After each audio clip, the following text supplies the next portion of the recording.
अऊज़ु बिल्लाहि मिनश शैतानिर रजीम। पनाह मांगता हूँ मैं अल्लाह की शैतान मरदूद से।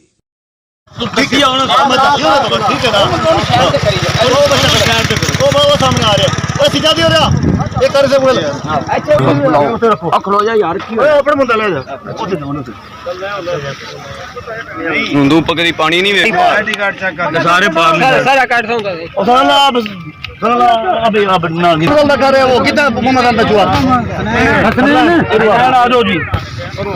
तीन काम जितने देने वो तोरी मर्जी देने ठीक है अंदर अंदर ठीक ठीक है अपना पूरे वाले चल यार थोड़ा जा प्लीज यार रास्ता भी थोड़ा नजर नजर में चल यार इधर फोटो बनाओ लो जी लो अमल सलीम फाड़ के देना हां जी ते गिनवाना है क्यों उधर तेरे उन्होंने जो एनु दो एनु दो लो ओए यो कितना है सलीम कितना है 1 मिनट एनु दो लो मामा हां चल इब्राहिम एक एनु दो मामा था कि तूने उधर सारे को मिलता भाई यार जी यार बंदे पोल ही ना लंघन दो यार उतरने नहीं है सारे जी इधर ले जे इन्हें भी देना है आ बेचारा वो तेरा भाई शाम को चेक करो अल्लाह माफी कोई हो जी गल करने यार हां जी मैं सामान मंडल वास्ते गड्डी इथे ले कराओ शुरू ਅਸੀਂ ਲਿਓ ਯਾਰ ਲਿਓ ਅੱਛਾ ਜਿਹੜੇ ਜਿਹੜੇ ਇਧਰ ਵਾਲੇ ਹਨ ਨਾ ਜੀ ਘਰ ਉਹ ਇੱਥੇ ਲਾਈਨ ਬਣਾਓ ਉਹਨਾਂ ਨੂੰ ਉਹ ਭਾਈ ਕਿੱਥੇ ਨੂੰ ਉਹਨੂੰ ਪਤਾ ਹੈਗਾ ਉਹ ਕਿੱਥੇ ਹੈ ਭਾਈ 2 ਨੰਬਰ ਦਾ ਸਾਨੂੰ ਪਤਾ ਯਾਰ ਸ਼ਰਾਜ਼ੀ ਘਰ ਬਣਾਓ ਯਾਰ ਕਿੱਥੇ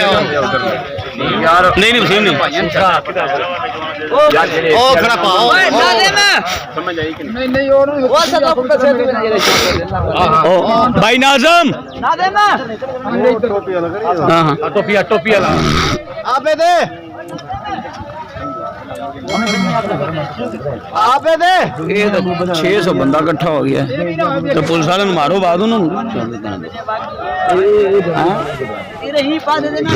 सारे दस दिन मिलेगा की पासे देने बंदे ये तो सारे साहब नहीं सारे नहीं सर बिस्मिल्लाह लैंड मिल तो सारा इधर पेंड ही है सारा हां पूरे चार बंदे लग जा कराओ शुरू यार मैंने 12 13 घर बनाए ने अपने बंदे और वो शहर से घर बंदे भाजी कराओ शुरू अपने बंदे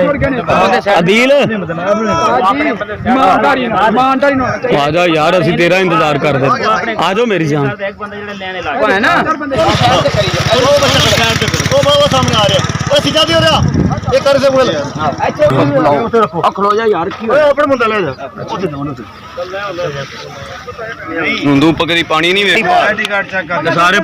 सारा काट दूंगा ओ साला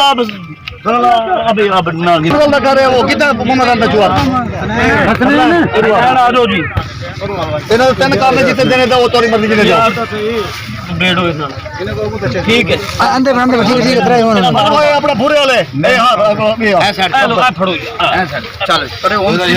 यार थोड़ा जा प्लीज यार रास्ता भी थोड़ा नजर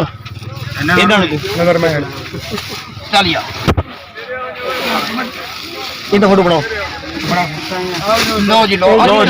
अमल सलीम फाड़ के देना हां जी ते गिनवाना है क्यों उधर तेरे उन्होंने जो एनु दो एनु दो लो ओए यो कितना है सलीम कितना है 1 मिनट एनु दो लो मामा हां चल इब्राहिम एक एनु दो मामा था कि तूने उधर